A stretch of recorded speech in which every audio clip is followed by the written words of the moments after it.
Hi, I'm Dr. Eric Kroll, and thank you for your interest in learning more about the ketogenic diet. The ketogenic diet is one of my favorite topics to speak about, maybe because it's one of those areas that mainstream medicine just really hasn't come around to accepting yet. The ketogenic diet is one of the most effective ways for losing weight, but it's not just a short-term solution. You can actually live a ketogenic lifestyle over the long term to manage weight. So how does the ketogenic diet work? The basic purpose of ketogenic diet is to transition your body into a fat burning state where basically you adapt to using fat as your primary fuel source.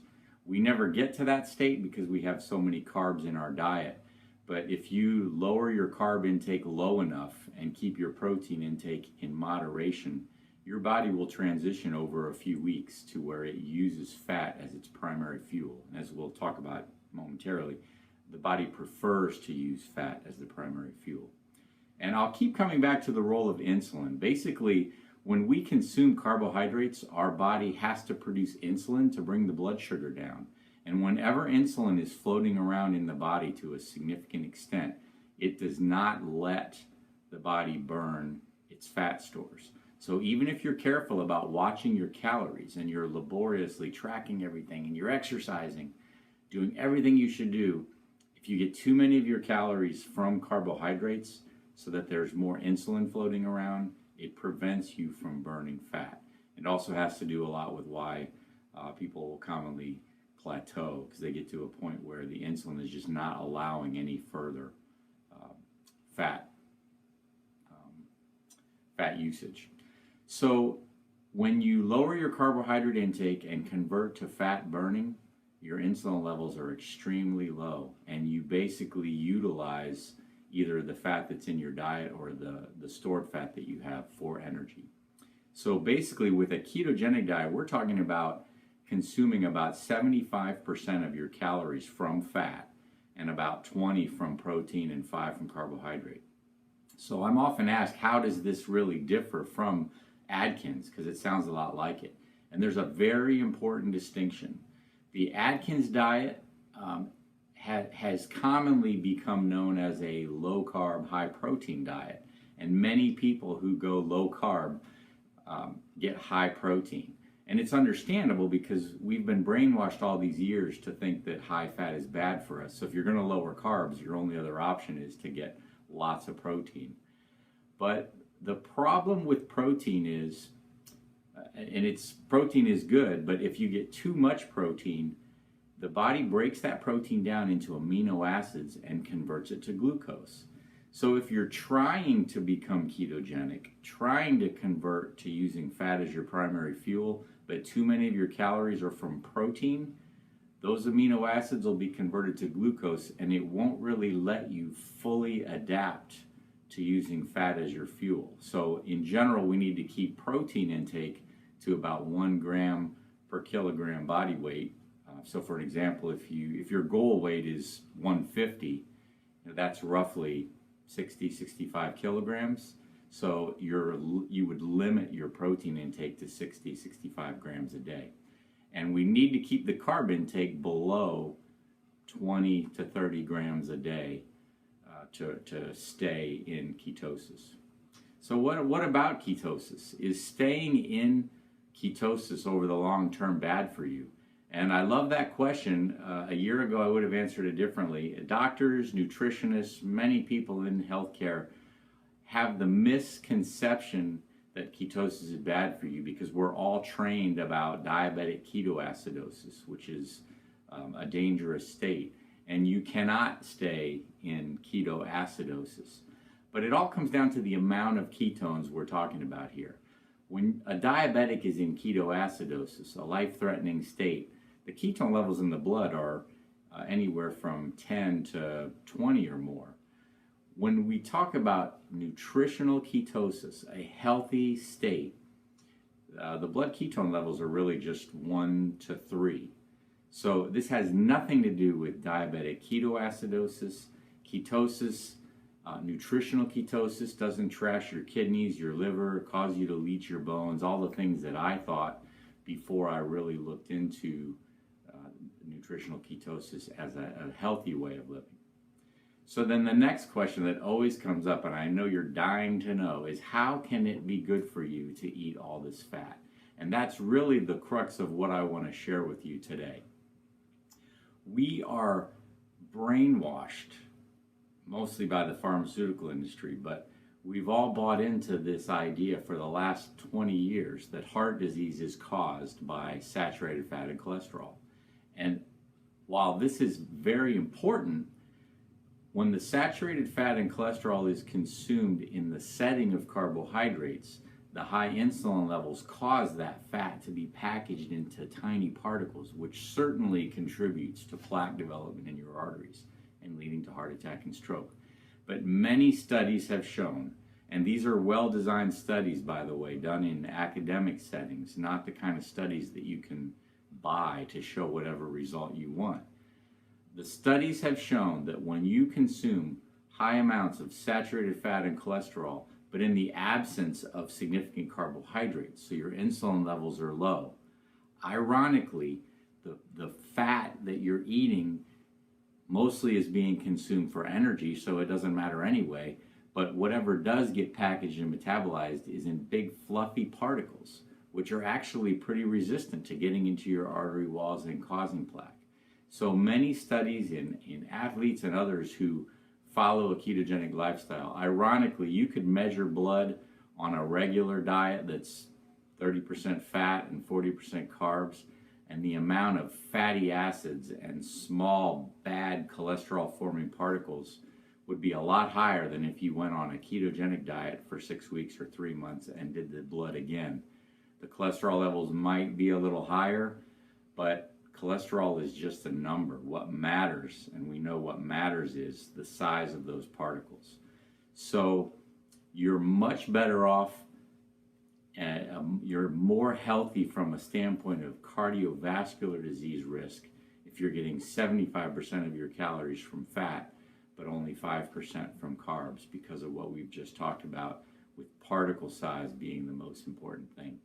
And the real irony or paradox of all this is, if you're following a ketogenic lifestyle so that your carbs are low and you're using your fats as energy, the very fats that you want to take in are the fats which we've been programmed to think are bad for us.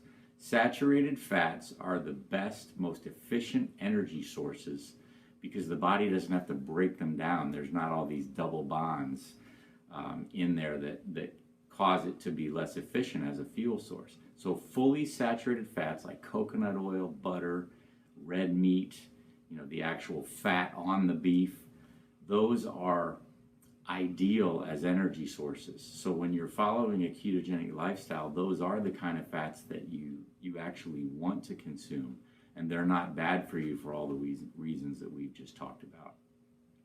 So once you've thought about all this and decided, wow, that really does sound good, and I'm going to do a ketogenic lifestyle, how do you get started?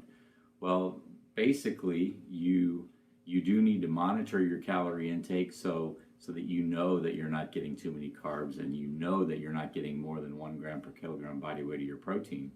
But as long as you keep your carbs below 20 to 30, after about 4 days, you're gonna burn up all the stored glucose you have in your body, stored as glycogen, and then your body starts on the path towards utilizing fat as its fuel. So imagine, and you might have heard this, you do go through a significant adjustment after 4 or 5 days where you start to feel bad because the body doesn't have the glucose and it hasn't yet adapted to using fat. So it wants to burn glucose in the brain. It's not there, so there's a lightheadedness, a fogginess, but that goes away pretty quickly.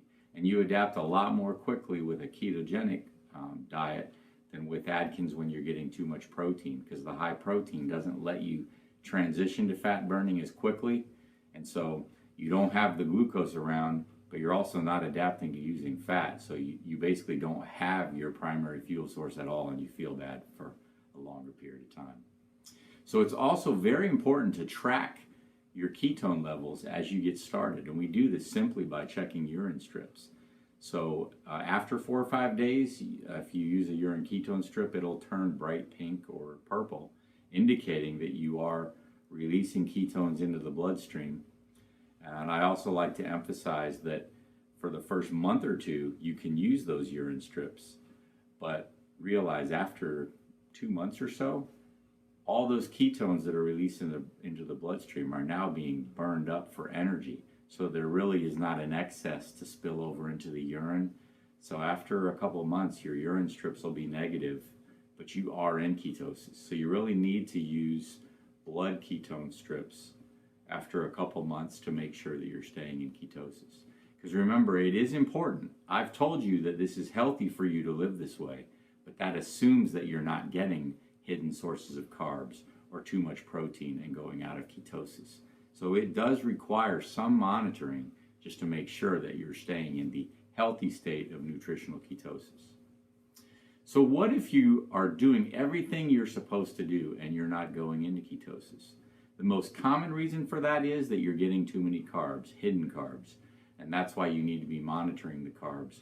And so as you check a urine ketone level and you're not in ketosis anymore, you can look back and see, well, where did the carbs come from? But sometimes you are so careful with the carbs that you know you didn't get too many carbs, and that's why the point about protein is a very important take-home point, because too much protein would be the second most common reason why you may not be getting or staying into ketosis. So you keep it at literally 1 gram per kilogram of body weight. And you follow those two things and track your intake, generally you will get into ketosis. So what are the benefits of this healthy state of nutritional ketosis other than helping you manage your weight? Well, most people who live this way say that they've never had this much energy. Their primary fuel is always available. They don't get the highs and lows in energy level due to highs and lows in blood sugar intake. And they just feel good most of the time. No emotional highs and lows. And it's interesting, when you're on a ketogenic diet, you do experience hunger, but it's kind of like, okay, I'm hungry, but I'll get to it when it's convenient. You don't have a sense of I've got to eat now, because your body does have its fuel source available if it needs it.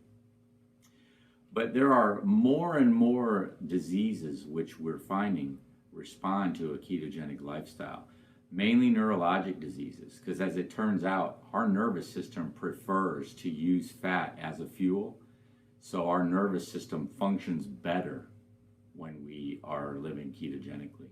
So Parkinson's disease, Alzheimer's, MS, and seizure disorders are conditions, part of which the treatment can be a ketogenic diet. But one of the most exciting new areas of research right here in my backyard at the University of South Florida is being done on cancer. And it turns out that cancer cells can't really adapt to using fat as a fuel. So they're looking at hyperbaric oxygen environments with a ketogenic diet as a way of literally starving out cancer cells. Very exciting. So it turns out that the ketogenic lifestyle, the ketogenic diet, is a healthy way of managing your weight. It's a healthy way of living a heart-healthy lifestyle, paradoxically. And if you really are interested in learning more about the benefits, how to do it, I would encourage you to check the following resources. There's one in particular that I think is well done, and that is a book called Conquering Diabetes with a Ketogenic Diet by Ellen Davis. It explains a lot of the things that you can do if you're not feeling well in those first few weeks, and specifically what you can eat. And feel free, if you have more questions, you can email me at drcrawl@mydpcdoc.com. You can get that through my website at www.mydpcdoc.com.